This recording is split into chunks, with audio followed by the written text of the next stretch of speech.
Pero from our experience,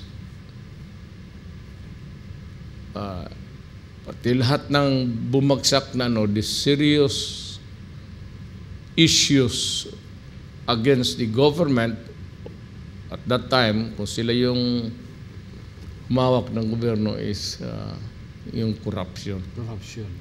Corruption talaga, Pastor. So yung corruption, Mayor, kung rampant yun, delikado, no? Delikado. So, yan ang i-control talaga ng presidente. Madali lang man yan, Pastor. Sabihin lang niya, isang salita lang yan. Whether it could be, I'm not trying to attribute anything, pero the usual kasi yung paboritong is the customs, BIR. Granting that or assuming na totoo yan o hindi, all he has to do is or any other government isang sabi mo lang, do not do it.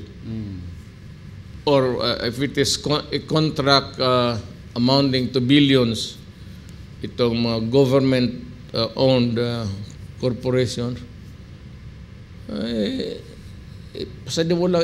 padala mo yung justification mo for approving or disapproving a contract. Para malaman ko kung madali lang man. You only give the legal office, your legal office sa Malacanang, to tell them to give you a synopsis. Yung brief lang na isang page lang na gano'n, malaman ang mga abogado, isang tingin lang rin yan eh. So ganun lang yan. Wala mang problema. Pero yan ang talking about a kudeta or a violent overthrow of government. Historically dito, it's always corruption.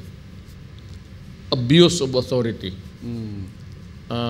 uncontrolled, mga abuses na hindi talaga na bipigilan. So, simple lang yan. Isang salita ng presidente yan, maniwala naman lang. And there's always the military, mautosan niya na kindly because upon his orders, the military can always intervene.